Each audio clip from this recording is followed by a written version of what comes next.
So in this next part of lesson 3, now you've finished drawing Gengar, we're going to look at how to combine the pen tool with the paint bucket tool. So let's just create a nice simple shape. And once we go and close this shape and we have a full shape, we can press escape. Now if we come over to the paint bucket tool, which is this one here, you'll notice that from the very off it's a fill tool. So if I click and it will fill it. Now this is great until, let me just undo this. This is great until you get a shape that isn't a complete object, okay? So say for instance I come to this point here and it's not a complete object, and then I come into the paint bucket and I try to fill it and it's like, no way, you're not having that. Not always, but sometimes if this little gap is smaller or it's open but it's quite small, you can actually change the value down here. So the paint bucket has this extra element here, so this gap size.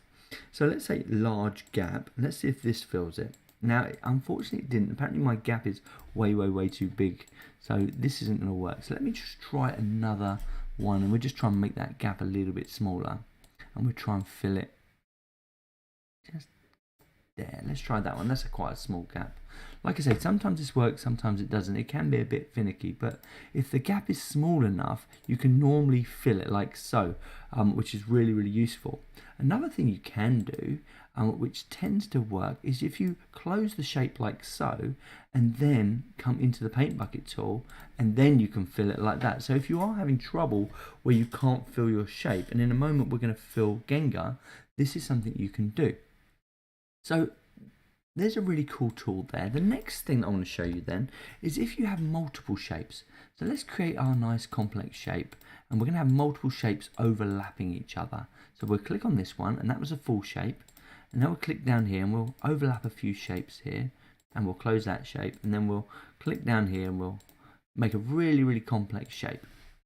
Press escape to deselect everything, go to our paint bucket tool, and now we can choose the shape. So if you look, all of our connecting points make up this area here.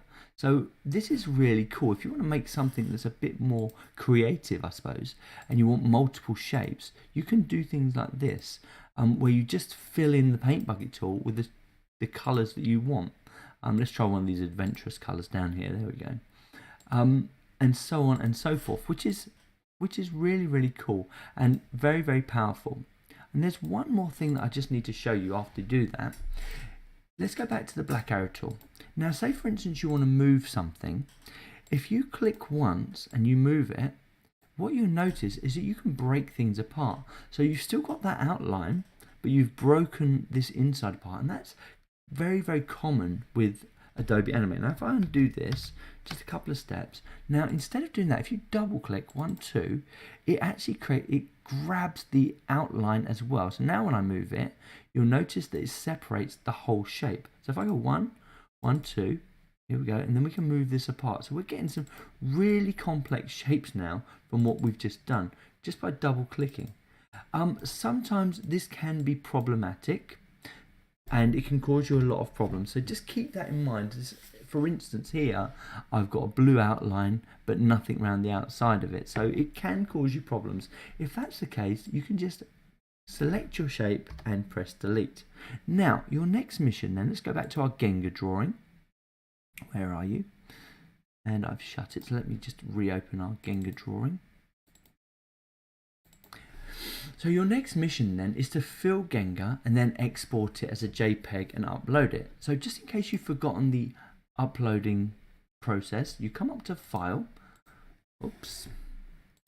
Make sure you save your work first. Obviously I've got nothing here, so I don't need to save this one. Then come down to Export, and then go across to where it says Export Image, and then make sure you save your image as either a PNG or a JPEG. Do not upload the FLA, which is the work file. Make sure you upload either a PNG 24 or a high quality JPEG file, and then press save, okay? Do not upload your FLA file.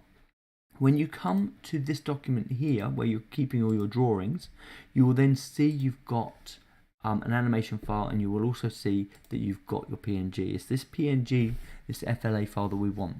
So your first mission then is let's get Gengar filled in. So I would like you to upload your Gengar drawing once you've completed it. Thank you.